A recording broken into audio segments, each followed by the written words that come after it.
Our panel this week is a really good one. Here we are, across from me, an English professor at UCO studying AI's impact on higher education, Dr. Laura Newman. Thanks for being here, Laura. Also, she's the Director of AI and Digital Learning at the State Department of Education, Dr. Karen Leonard. Karen, thanks for being here.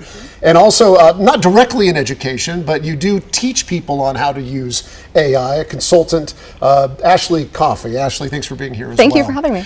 Let me just say right off the bat, I feel all the feels on all sides when it comes to AI, because I understand and I feel for that philosophy professor who, he went to school learning it a certain way and he started teaching it a certain way, and now this technology has come in and it has thrown everything, it's upended the apple cart, and he's trying to figure out how to proceed. I'm curious, Laura, what you think about how he's handling it.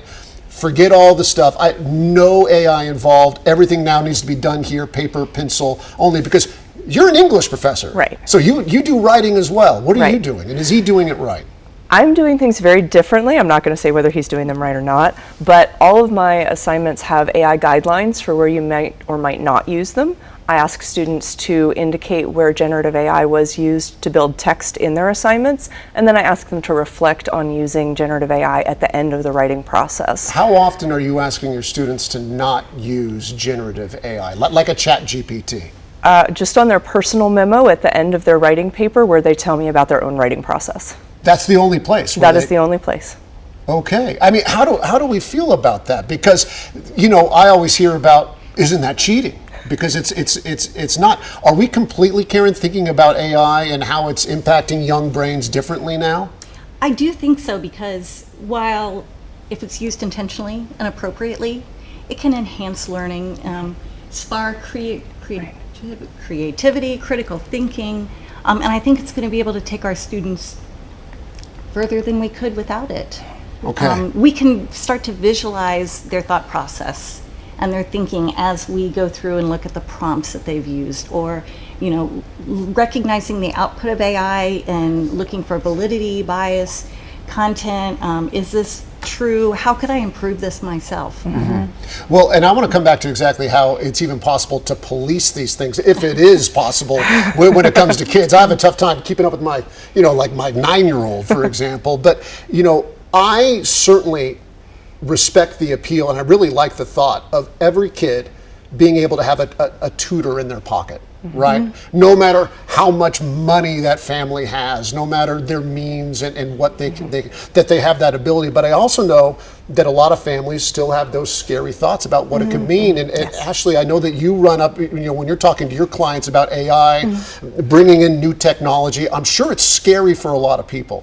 Absolutely, especially financial institutions, hospitals. There's a lot of different industries in Oklahoma that are dipping their toes into the water and are not quite sure how to go about that. I will say I am an adjunct professor at the University of Oklahoma, and I teach podcasting, and hearing upperclassmen talk about how they're using AI is really insightful, especially because it's teaching you something sometimes? It's teaching me something sometimes, because you think about it, this is the generation that was in high school during COVID. Right. So they were learning a different way, and ChatGPT came out November 30th, 2022. So they've really learned how to collaborate in an effective way. So my only rule in the classroom was like, don't use AI to summarize reading assignments, because reading is critical thinking. We still need to exercise that. But instead of taking a black and white approach, really showing modeled behavior of collaboration, whether it's in education or in business, I think is where we're headed. I just wonder if we're being optimistic, if we're asking young people, or anyone for that matter. It's like asking humans not to use their cell phones, or like to try to limit their cell phone use. Is it hard to keep those guardrails up if you're asking them not to do that? Because I don't know. Is it even possible now are there programs good enough to know, if you did want them to not use AI, are there programs right now that can? No. Is AI getting that good now? Because there's programs that say we can detect it. There are problems, so many problems. We have concerns about neurodiverse students, ESL students, students from lower income backgrounds being flagged positively when they did not use it. Students from higher income families who have had access to these tools and figured out how to use them, they can go from ChatGPT over to Humanize My AI and back in 3 minutes and write a whole term paper. That's interesting. Karen, when your role with the State Department of Education with this, are school districts coming to you? Do you go to them? Because I know everybody's trying to, having talked, for my story, talking to different school districts, everybody's trying to figure this out right now. It is so new. It is. Teachers are very apprehensive, as parents, families are. I think once they see what the tools can do to support them and how those tools can personalize learning, enhance learning. I always say, if you're using technology or AI, we never use it unless it's going to enhance and extend learning. So, because we don't want everyone computer driven, we want them to establish relationships. But if you can use tools like you said for personal tutoring or brainstorming ideas, changing the level of reading, translating information into all of the languages of the parents of the school. Can I ask, what do you mean by changing the level of reading? Let's say that I'm an 8th grade history teacher, Okay. and I have some students that might read at 12th grade level, and maybe some students that are still at a 4th grade reading level. I can take that 8th grade text, put it in and say, turn this into a 4th grade reading level, and turn it into 12th grade. So we're able to That's incredible. meet the needs. And then the great part is they can all join back together and talk about what they've read. I think everybody's tried, and actually this is a wider question when it comes to efficiency.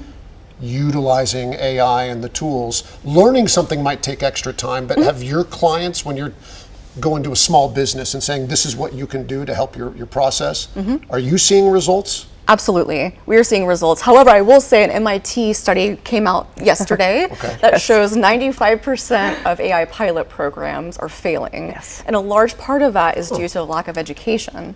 So a lot of systems are being put into place, a lot of money is being invested into these tools as kind of a silver bullet solution to fix efficiency. But it's really about breaking down the processes and letting that lead the way versus the tool leading the way. So I like to teach my clients how to fish instead of giving them the fish. That way they have more long-term success in this rapidly changing landscape. I'd like to ask about AI myths. We have about 4 minutes or so. Okay. Is there a AI myth, Laura, that you would like to bust? Ooh, or is everything we say about it true? I'm sure that's No, everything is not true. I think one of the things that sometimes people forget is that these tools miss a lot of nuances. So they are good at high-level overviews, but if you want to get really deep into the weeds, they may not do a good job of that. And I think sometimes people forget that these tools can't replace them. So students as well. You can't replace your reading with having a Google Notebook LM podcast give you information about the topic. I think teachers are afraid their jobs are going to be taken by AI. Yeah, please no. It's just a tool. Teachers go into the field of education to develop relationships and mentor students, and AI can lighten up their time load so that they're able to make those relationships and support the students in the way they need. Can I ask a follow-up as somebody who's seen it happen in other industries? When all of a sudden you make somebody more efficient, then maybe you don't need as many of those people. Sure, maybe teachers don't go away, but what happens if all of a sudden they get so efficient that, we just need 3 of you instead of 5 to teach these classes? Is that a possibility? I don't see that in the near future, at least not in Oklahoma, because we know that we are very person-based here. Right. We love to make connections. I think one of the things people really need to remember is humans crave connection. And yes, we can go out and we can use these tools and they can help us to maybe write better or find bigger swaths of information than we would have before, but humans crave connection. Yes. And AI, I don't think is going to get rid of that. It might actually enhance the need for that. Right. Exactly. I agree 100%. I think it's going to put a premium on the human experience, especially in the age of automation. And in the age where we're seeing research where younger generations are more and more isolated, Right. the concern is there, but we need to keep that in the forefront. Thank you so much, the 3 of you, for being here. A really good discussion, and a discussion that we could continue to have into the far, far future. Absolutely. Thanks so much. Thank you.